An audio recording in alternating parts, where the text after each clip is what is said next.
Welcome to clear selection. Clear selection के YouTube channel पे आपका स्वागत है। आज की इस वीडियो में हम लोग एक टॉपिक कवर करेंगे जिसका नाम है डिजिटा। डिजिटा क्या है? सरकार ने एक नया फैसला लिया है और इससे संबंधित आपके एग्जाम में क्या कुछ सवाल पूछे जा सकते हैं, उन सारी बिंदुओं को हम कवर करेंगे। आशा करते हैं यह वीडियो आपके लिए लाभदायक सिद्ध होगा और आपकी तैयारी में कुछ न कुछ इन्हेंसमेंट करेगा। तो चलिए शुरू करते हैं आज की इस वीडियो को कि आखिर डिजिटा क्या है, कैसे काम करता है, किस लिए इसे बनाया गया है। सबसे पहले हम किसी भी टॉपिक की पृष्ठभूमि को देखेंगे।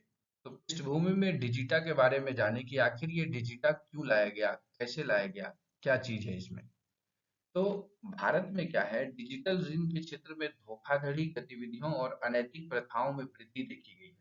आप अक्सर देखते होंगे कि कोई प्राइवेट लेंडिंग ऐप आता है, वहां से आप पैसा ले लेते हैं। जब पैसा आप वहां से लेते हैं ऋण के तौर पे और अगर आप चुका नहीं पाते हैं तो वो गलत तरीके से जो है वसूली करने का काम और इस प्रकार से करते हैं। मतलब कुल मिला जुला करके डिजिटली लोगों को ट्रैप करते हैं और फिर उन्हें ब्लैकमेल करते हैं।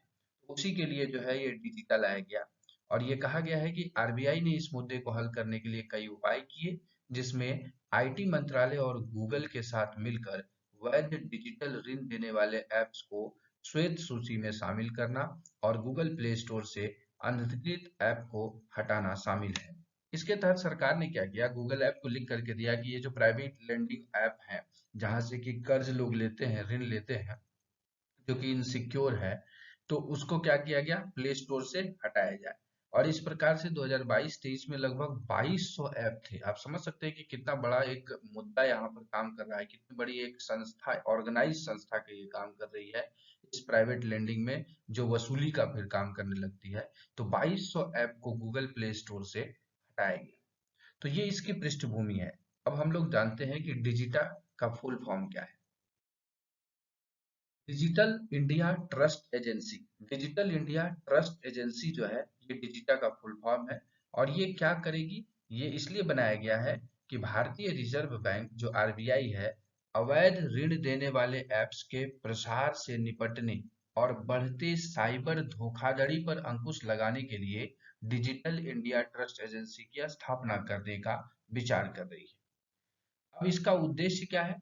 इस एजेंसी का उद्देश्य है डिजिटल ऋण देने वाले ऐप्स को सत्यापित करना, सत्यापित ऐप्स का पब्लिक रजिस्टर बनाना और डिजिटल ऋण के क्षेत्र में पारदर्शिता और जवाबदेही को बढ़ावा देना। तो सिंपल सा अगर सवाल पूछेगा कि what is the objective of digital India trust agency, तो इसका 3 ऑब्जेक्टिव निकलता है कि जो भी डिजिटल ऋण देने वाले ऐप है उनको क्या करेगी, सर्टिफाइड करेगी, सत्यापित करेगी।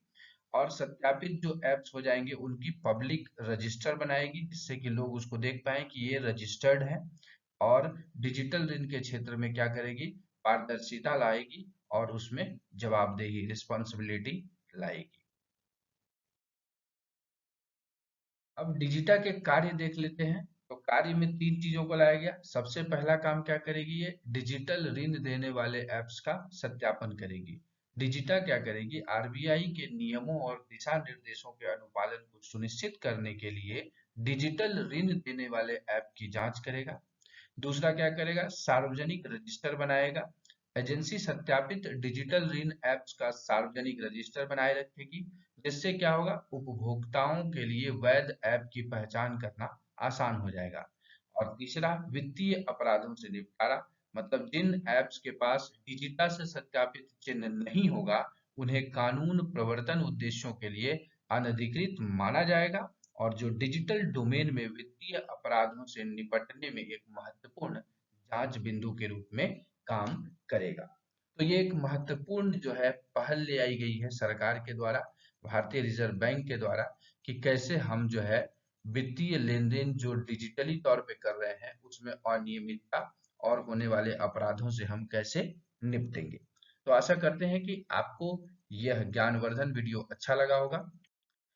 अगर वीडियो अच्छा लगा तो लाइक करके मोटिवेशन बढ़ाइएगा, साथ ही साथ इस वीडियो को शेयर करिएगा ताकि ज्यादा से ज्यादा लोग लाभान्वित हो। And at last, thanks for watching this video.